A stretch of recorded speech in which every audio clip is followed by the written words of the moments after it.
வெற்றிவேல் முருகனுக்கு அரோகரா. என் அன்பு குழந்தையே, உன்னுடைய துணை ஒருவரிடம் இன்று உன்னை பற்றி பேசினார். அவர் என்ன பேசினார் என்பதை உனக்கு நான் கூறுகின்றேன், இதை கேள் பிள்ளையே.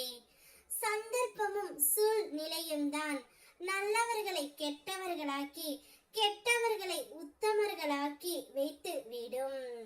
ஆனால் உண்மை ஒரு நாள் உலகு அறிந்து வெளி வந்து தீரும் பிள்ளையே. நீயும் உன்னுடைய துணையும் அப்படித்தான் சற்று மன கசப்போடு பிரிந்து இருக்கின்றீர்களே தவிர நீயும் அவரை பற்றித்தான் நினைத்து கொண்டு இருக்கின்றாய். உன்னுடைய துணையும் உன்னை பற்றி நினைத்து கொண்டு இருக்காமல் உன் துணை இவரிடம் உன்னை பற்றி பேசினார். இந்த வாழ்க்கை எனக்கு இப்போது பிடிக்கவில்லை.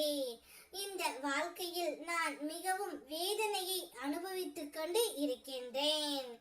என் துணையை எப்படியாவது என்னுடன் சேர்த்து வைத்து விடு. நான் என்ன செய்தேன், என்ன தவறு செய்தேன் என்று எனக்கு தெரியவில்லை. நான் சற்று கோபப்படுவேன், அவ்வளவுதான். அந்த கோபம் இப்போது எங்களுக்குள் பிரிவு ஏற்பட்டு விட்டது. அந்த பிரிவினால் நான் மிகவும் கஷ்டப்படுகின்றேன். அவளை நினைத்து என்னால் உண்ணவும் முடியவில்லை, சரியாக உறங்கவும் முடியவில்லை. இரவு வந்தால் கூட கனவில் அவள் மட்டும்தான் வருகின்றாள். இவ்வாறு எல்லாம் உன்னுடைய துணை அவருடைய நெருங்கிய நண்பரிடம் உன்னை பற்றி பேசிக்கொண்டே இருக்கின்றார்.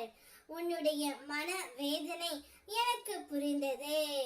அவருடைய வேதனை உனக்கு புரிய வேண்டும் என்பதற்காகவே நான் இதை உன்னிடம் கூற வந்தேன் தங்கமே.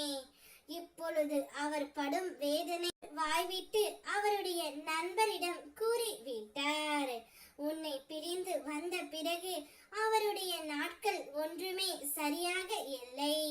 ஒவ்வொரு நாட்களும் கடினமாக செல்கின்றது. உன்னுடன் இருந்த நாட்கள் அழகான நாட்கள்.